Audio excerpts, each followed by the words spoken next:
hay un texto de Juan Crisóstomo que dice que es una práctica que viene desde los apóstoles. Entonces, ya ahí vemos, o sea, cuando tú eres una persona que te gusta el estudio seriamente, más allá de que te enfrasques solamente en la Biblia, pues tú vas a entender que los cristianos, primero, no se limitaban solamente a la Biblia. Eso hay que quitarlo de la mente de las personas. Los cristianos tenían la escritura, pero tenían la autoridad de la iglesia también. Entonces, cuando vemos que los cristianos de los primeros siglos comprendían esto, oraban por el alma de los difuntos y sobre todo la Eucaristía se ofrecía por el alma de los difuntos, como lo vemos en los textos de San Agustín, pues ya ahí no hay más. Ya ahí tú te estás dando cuenta que si tú crees otra cosa distinta, pues no estás creyendo igual que los cristianos de los primeros siglos.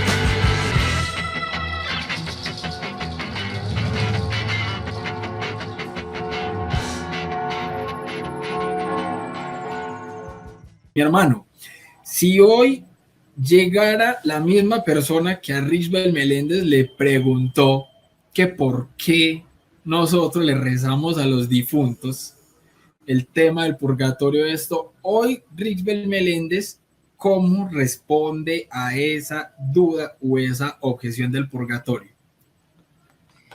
Bueno, quiero aclarar algo primero. Yo soy una persona que no retiene mucha información, es decir, no te voy a hacer las citas bíblicas de memoria, eso siempre yo lo hago saber, ¿no?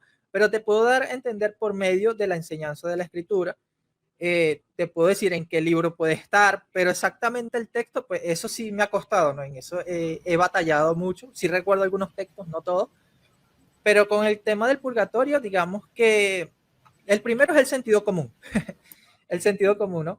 ¿Por qué oramos por los difuntos? Bueno, porque creemos primero en la vida eterna.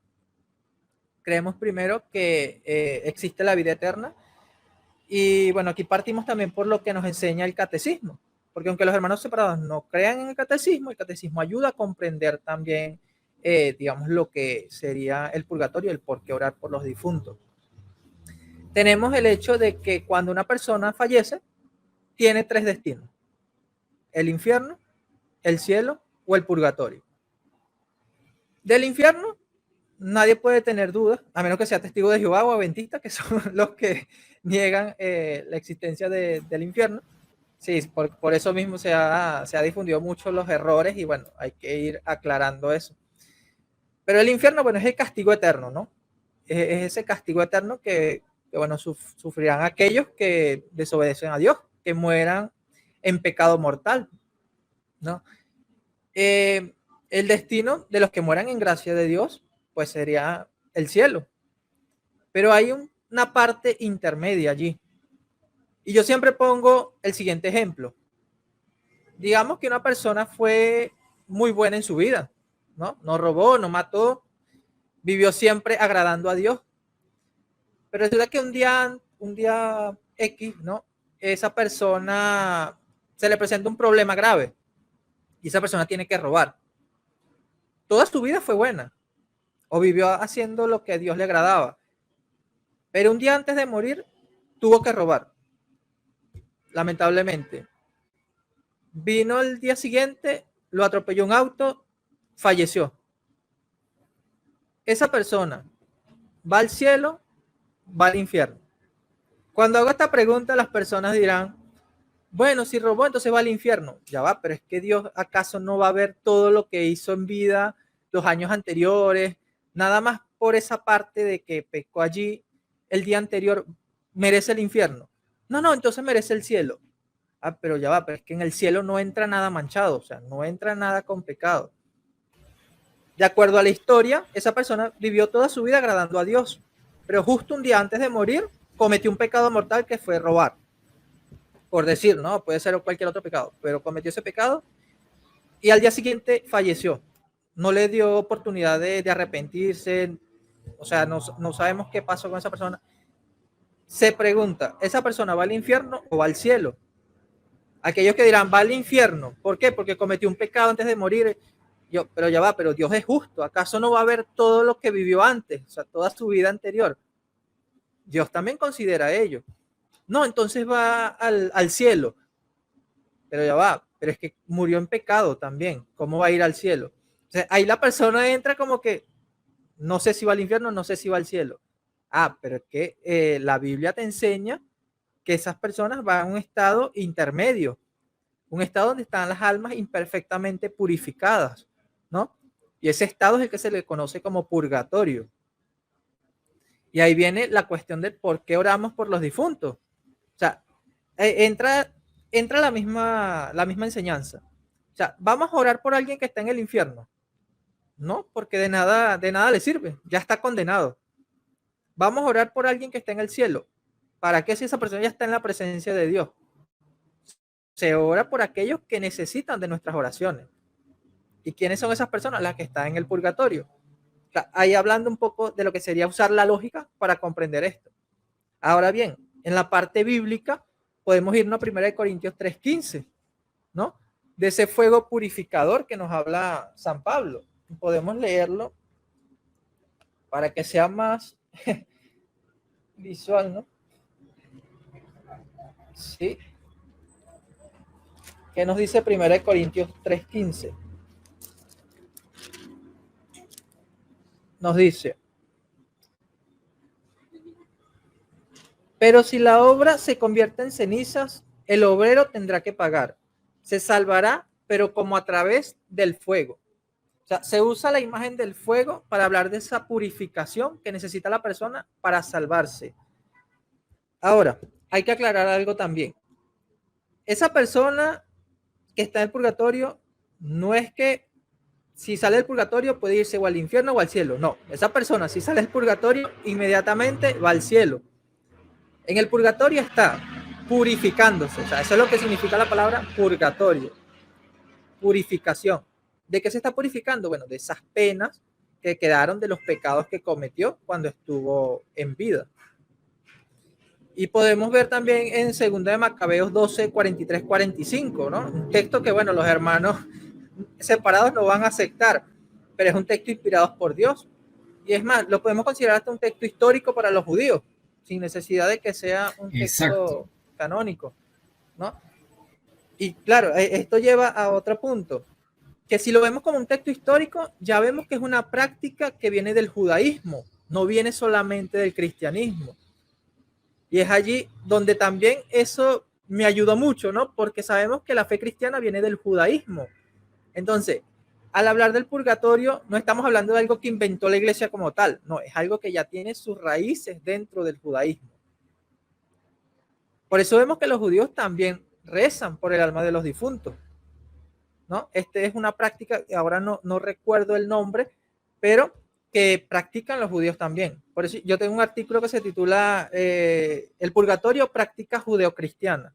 Por eso mismo, porque es una práctica que viene de los judíos y los cristianos la continuaron, o vamos a decir, la formalizaron, porque como vemos del Antiguo Testamento, se viene enseñando la revelación de Dios, pero esta culmina en el Nuevo Testamento, ya cuando Cristo la completa y la enseña de forma más clara, vamos a decirlo así, y la iglesia continúa haciendo esto. Entonces, simplemente cuando se trata de explicar el purgatorio o el por qué oramos por los difuntos, no es tanto ir a la Biblia, que dice la Biblia, no, más que todo el sentido común, la lógica.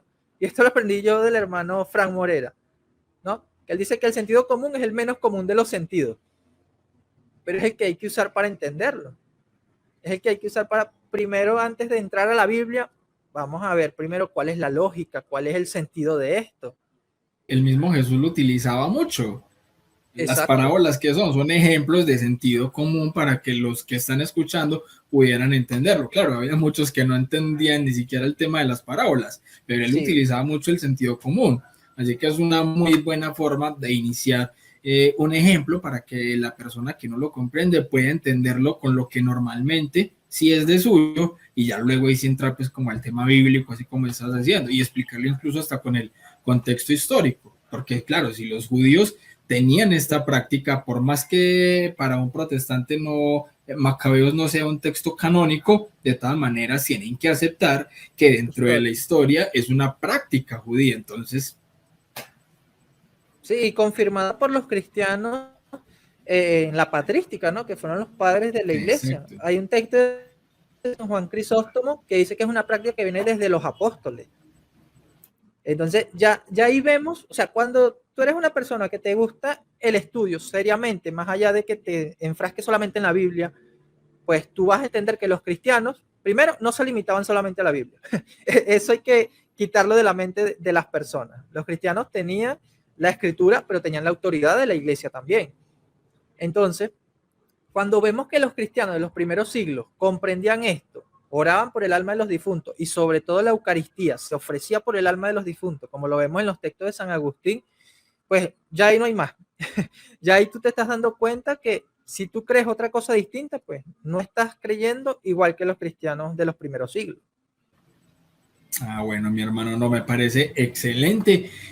Incluso, pues, para la persona que esté viendo esta transmisión, este programa, o que lo vaya a ver luego, obviamente aquí no tenemos pues como todo el tiempo para hacer todo el desarrollo teológico que podría hacerse referente al tema del purgatorio, pero claro, yo creo que sí es una muy buena base de la que se puede partir para que quien tenga esta duda pueda empezar a profundizar. Eso se llama honestidad intelectual. ¿Por qué? Porque es que yo no me puedo quedar únicamente con lo que me haya dicho otra persona. Es más, no se deben quedar únicamente con lo que estamos diciendo aquí en el programa.